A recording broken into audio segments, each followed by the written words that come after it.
नमस्कार। आज हम डिस्कस करेंगे गिरिराज पत्रिका, जो कि हिमाचल प्रदेश की साप्ताहिक पत्रिका है। तो ये जुलाई महीने का गिरिराज पत्रिका का हमारा फर्स्ट पार्ट है। तो फर्स्ट पार्ट से जितने भी इंपॉर्टेंट क्वेश्चंस बनते हैं उन सभी को हम डिस्कस करेंगे। इस वीडियो का पीडीएफ फाइल और अदर जितनी भी वीडियो अभी तक डिस्कस की हैं उन सभी का पीडीएफ फाइल आपको हमारे टेलीग्राम चैनल पर जो है वो मिल जाएगा। टेलीग्राम का लिंक नीचे डिस्क्रिप्शन बॉक्स में दिया गया है।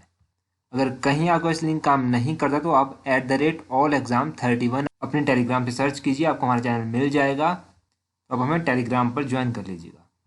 तो चलिए डिस्कस करते हैं आज की वीडियो का फर्स्ट क्वेश्चन। सबसे पहला क्वेश्चन देखिए आगे बस क्या पूछा गया है। यहाँ पर पूछा गया है where is the highest temple of Himachal Pradesh located. तो हिमाचल प्रदेश का सबसे ऊंचा मंदिर जो है वो कहाँ पर स्थित है। देखिए हिमाचल प्रदेश का जो सबसे ऊंचा मंदिर है वो कहाँ पर स्थित है। ये ऑप्शन डी सोलन में स्थित है। सोलन में कहाँ पर स्थित है, इस मंदिर के बारे में बात करें अगर तो सोलन के जतोली में ये स्थित है। जतोली मंदिर जो है ये मंदिर हिमाचल प्रदेश का सबसे ऊंचा मंदिर माना जाता है। हालांकि आर्टिकल में क्या लिखा था कि ये जो जतोली मंदिर है ये शिव मंदिर है और ये मंदिर जो है ये इंडिया का ही नहीं एशिया का, हिमाचल का तो छोड़िए आप, इंडिया का भी छोड़िए आप, एशिया का सबसे ऊंचा मंदिर जो है यहाँ पर लिखा गया है।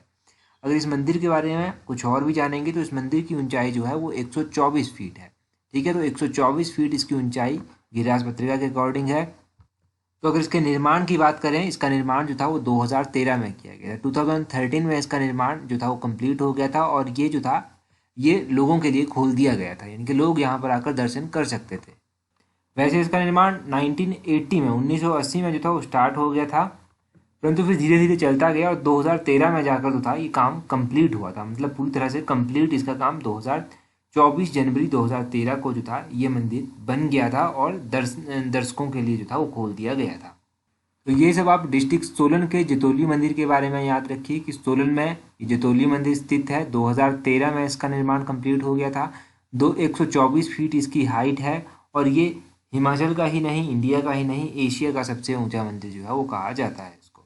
ये सब यहाँ पर लिखा गया था। अगला क्वेश्चन देखते हैं हमारे पास क्या पूछा गया है। नेक्स्ट क्वेश्चन में पूछा गया है which age group women cover under Swarna Jayanti नारी संबल योजना। ये जो स्वर्ण जयंती नारी संबल योजना चलाई गई है, इस योजना के अंतर्गत जो है वो किस आयु वर्ग की महिलाओं को कवर किया गया है। मैं कहूँगा मोस्ट इंपॉर्टेंट क्वेश्चन है आपके आने वाले एग्जाम्स के लिए। तो इस योजना के तहत जो है जो स्वर्ण जयंती नारी संबल योजना चलाई गई है, इसमें 65 वर्ष से लेकर 69 वर्ष तक की महिलाओं को जो है वो कवर किया गया है।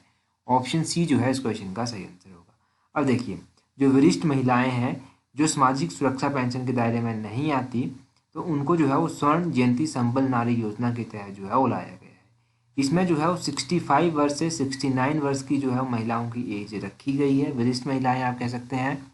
और इसके तहत जो है वो 1000 रुपया जो है वो पेंशन दी जाएगी। अब 1000 रुपया पेंशन दी जाएगी और ये भी कहा गया था कि अभी तक जो है वो सामाजिक सुरक्षा पेंशन जो है ये प्रदान की जा रही है। इसमें 60,000 महिलाएं जो हैं वो लाभान्वित हो चुकी हैं और इसके ऊपर 55 करोड़ रुपया जो है वो व्यय किया जा चुका है। तो यहाँ से 3-4 कॉन्सेप्ट आपके क्लियर हो गए। पहला कॉन्सेप्ट कि कौन सी आयु वर्ग की महिलाएं यहाँ पर कवर की गई, दूसरा कॉन्सेप्ट कि कितने पेंशन जो है इन महिलाओं को दी जाती है, और तीसरा कॉन्सेप्ट आपका ये क्लियर हुआ कि कितनी महिलाएं यहाँ से लाभान्वित हो गई हैं अभी तक और कितना करोड़ रुपया जो है इस योजना के ऊपर खर्च किया जा चुका है।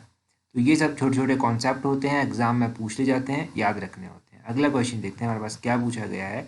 नेक्स्ट क्वेश्चन में पूछते हैं The government of Himachal Pradesh seeks to achieve which of the following goals under major sustainable development goals target by 2022। तो हिमाचल प्रदेश सरकार 2022 तक प्रमुख सस्टेनेबल डेवलपमेंट गोल, जिनको एसडीजी लक्ष्य कहा गया, इनके तहत जो है निम्नलिखित में से किस लक्ष्य को हासिल करना चाहते हैं। कब तक? 2022 तक।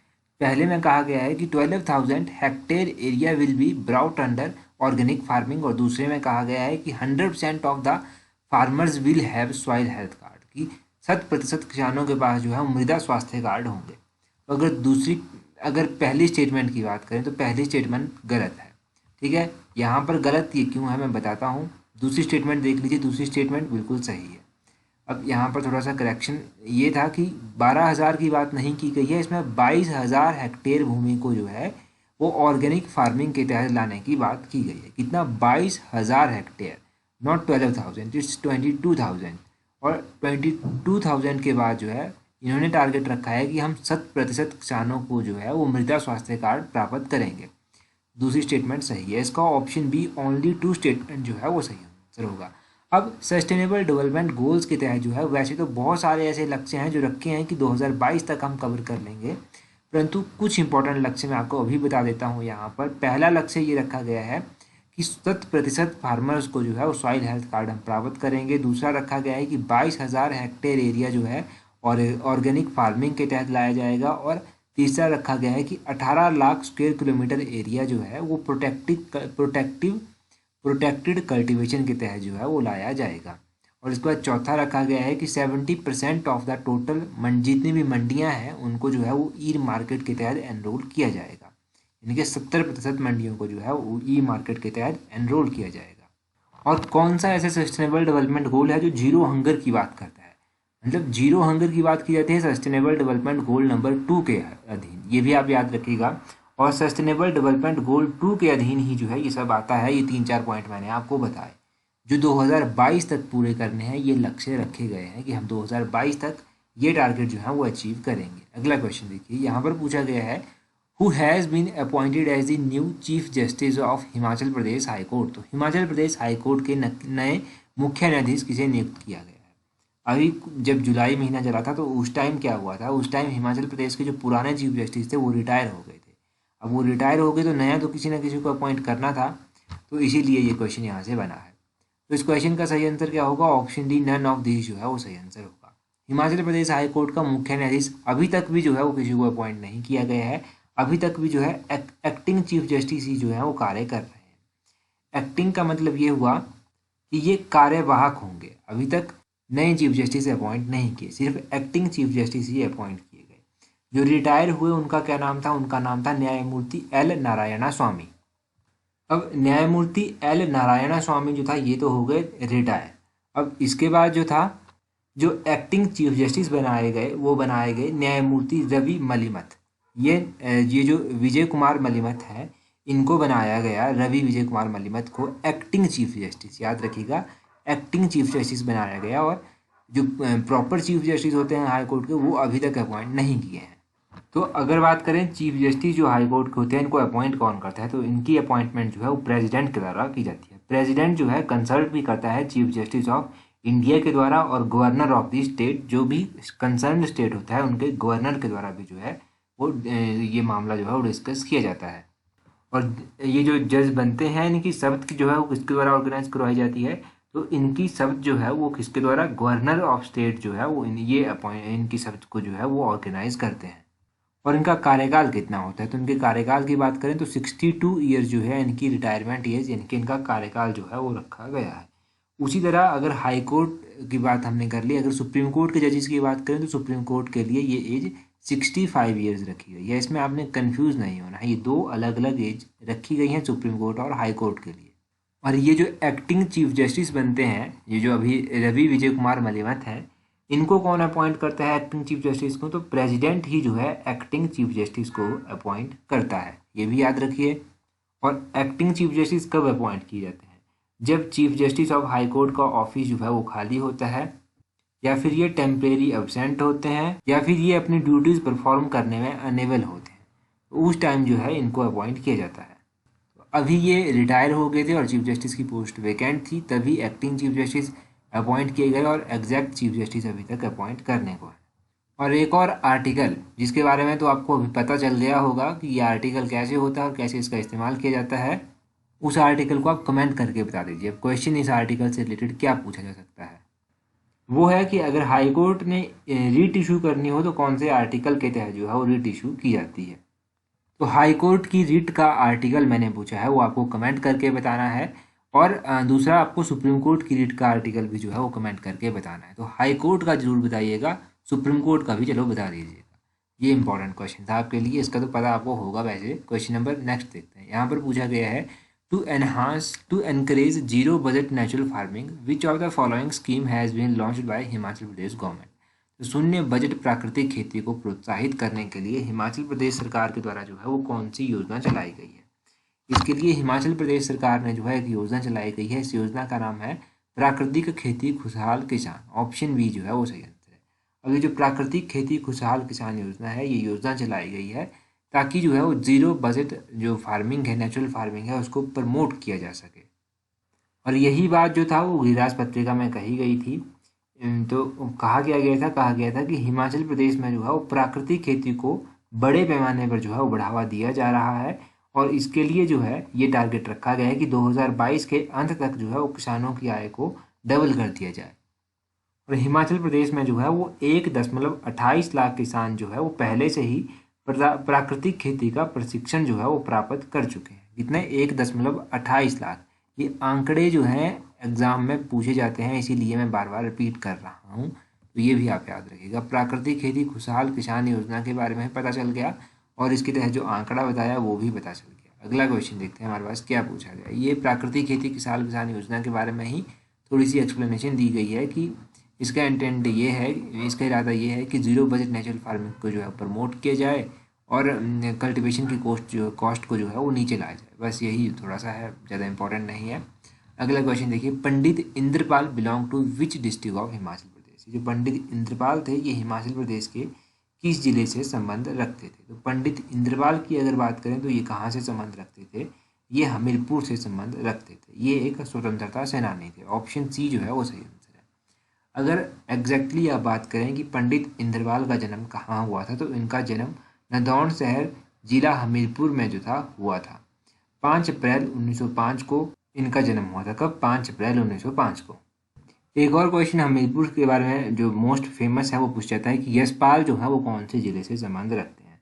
तो यशपाल जो है वो डिस्ट्रिक्ट हमीरपुर से संबंध रखते हैं। यशपाल के बारे में छोटे एग्जाम जैसे टैट हो गया, क्लरिकल वगैरह का एग्जाम हो गया, यहाँ पर पूछ ले जाता है, तो यशपाल का नाम भी याद रखिएगा। ये सब आर्टिकल जो था वो गिरिराज पत्रिका में आए थे, इसीलिए यहाँ पर डिस्कस किए जा रहे हैं। अगला क्वेश्चन जो है वो इम्पोर्टेंट है और थोड़ा स्टोरी बेस्ड क्वेश्चन भी है। इस क्वेश्चन के बाद वो क्वेश्चन हम डिस्कस करते हैं। यहाँ पर पूछा गया है, which of the following scheme is a food security scheme launched by a union government as a part of Atmanirbhar Bharat package. तो निम्नलिखित में से कौन सी योजना एक खाद्य सुरक्षा योजना है जिसे केंद्र सरकार द्वारा आत्मनिर्भर भारत पैकेज के भाग में शुरू किया गया है? तो सरकार के द्वारा एक योजना चलाई गई है जिसका नाम क्या है? जिसका नाम है प्रधानमंत्री गरीब कल्याण योजना। ऑप्शन ए जो है वो सही आंसर है। प्रधानमंत्री गरीब कल्याण अन्न योजना जो है ये आत्मनिर्भर भारत पैकेज के तहत शुरू की गई है और ये एक खाद्य सुरक्षा योजना है।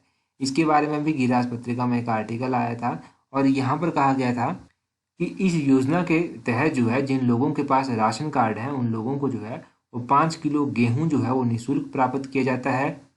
और ये जो इनको 5 किलो गेहूँ दिया जाता है, ये मुफ्त गेहूँ जो है ये अनाज के अलावा है। अनाज भी यहाँ पर दिया जाता है राशन कार्ड धारकों को।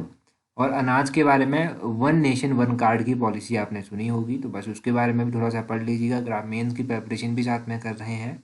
और प्रधानमंत्री गरीब कल्याण अन्न योजना के बारे में पता चल गया। अगला क्वेश्चन है, ये स्टोरी बेस्ड क्वेश्चन है थोड़ा सा। यहाँ पर पूछा गया है, ब्राह्मणी माता टेम्पल इज लोकेटेड एट। तो ये जो ब्राह्मणी माता का मंदिर है ये कहाँ पर स्थित है? ये जो ब्राह्मणी माता का मंदिर है ये चंबा में स्थित है। ऑप्शन बी सही आंसर है। देखिए ये क्वेश्चन एक स्टोरी बेस्ड क्वेश्चन है। अगर कुछ लोग इंटरेस्टेड नहीं है स्टोरी को सुनेंगे तो वीडियो को स्किप भी कर सकते हैं, और जो लोग इस इंटरेस्टिंग स्टोरी को सुनना चाहते हैं वो कंटिन्यू कर सकते हैं। और देखो ये मंदिर डिस्ट्रिक्ट चंबा के भरमौर में स्थित है। अब यहाँ पर एग्जैक्टली बात करें, अगर आप डिस्ट्रिक्ट चंबा के मणिमहेश दर्शन करने के लिए जाते हैं तो सबसे पहले जो है वो ब्राह्मणी माता का मंदिर ही यहाँ पर आता है। तो ये माना जाता है कि मणिमहेश यात्रा जाने से पहले जो है वो ब्राह्मणी माता के मंदिर में हाजिरी लगाना जो है वो जरूरी है। अब ये हाजिरी लगाना जरूरी क्यों है, इसके पीछे भी एक छोटी सी कहानी है। पहले के टाइम में जो था वो माता ब्राह्मणी जो था, चंबा में 84 मंदिर भी है, तो 84 मंदिर भरमौर के प्रांगण में जो था वो विराजमान हुआ करती थी और यहाँ पर ये तपस्या किया करती थी। एक दिन भगवान शिव जो था अपने 84 सिद्धों के साथ, 84 सिद्धों के साथ यहाँ आए और यहाँ पर रात बिताने के लिए जो था वो रुक गए। परंतु उस दौरान माता ब्राह्मणी जो था वो भ्रमण पर गई हुई थी, घूमने गई हुई थी। जब वो वापस आई तो उन्होंने यहाँ पर विराजमान 84 सिद्धों को देखा और उन्हें बहुत क्रोध जो था वो आया। उनके क्रोध को देखते हुए जो था वो भगवान शिव खुद प्रकट हुए और भगवान शिव ने कहा कि माता निराश ना हो, हम यहाँ पर एक रात के लिए रुकेंगे। जो हमारे जो 84 सिद्ध हैं ये एक रात के लिए यहाँ पर रुकेंगे और अगले दिन सुबह चले जाएंगे। लेकिन जब अगला दिन हुआ, जब सुबह हुई, तो उस टाइम यहाँ पर देखा गया कि परिसर में ये जो 84 सिद्ध थे, इन 84 सिद्धों के जो था वो शिवलिंग यहाँ पर बन गए थे और इसके ऊपर माता को फिर से क्रोध आया।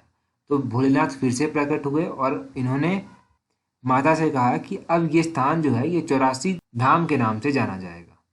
और साथ में इन्होंने माता ब्राह्मणी को ये भी वरदान दिया कि आज के बाद जो भी भक्त मेरे दर्शन के लिए मणिमहेश आएगा वो जो है वो माता ब्राह्मणी के दर्शन सबसे पहले करेगा और उसके बाद ही उसकी यात्रा जो है वो संपूर्ण मानी जाए। और भगवान शिव के ये वचन सुन के माता ब्राह्मणी जो था वो डुग्गा सार नामक स्थान पर चली गई। डुग्गा सार नामक स्थान भी वहीं पर साथ में है, परंतु यहाँ से जो है वो 84 मंदिर बिल्कुल भी नहीं दिखाई देते, क्योंकि माता ने ये भी कहा था कि अब मैं ऐसे स्थान पर जाऊंगी जहाँ से जो है वो 84% मुझे बिल्कुल भी ना दिखाई दे। तो ये छोटी सी कहानी है माता ब्राह्मणी के बारे में, और इस मंदिर के बारे में भी आपको पता चला होगा, 84 मंदिर के बारे में भी आपको पता चला होगा। अब आपके लिए जो आज का क्वेश्चन है वो है recently which fair of Himachal has been notified as a state level fair. तो लास्ट टाइम गिरास पत्रिका में ये क्वेश्चन हमने डिस्कस किया था, तो इस क्वेश्चन का आंसर आप जल्दी से कमेंट करके बता दीजिए कि हाल ही में किस मेले को राज्य स्तरीय मेला जो है वो अधिसूचित किया गया है हिमाचल प्रदेश में। So that's all for today. Thank you very much for watching and listening it very patiently.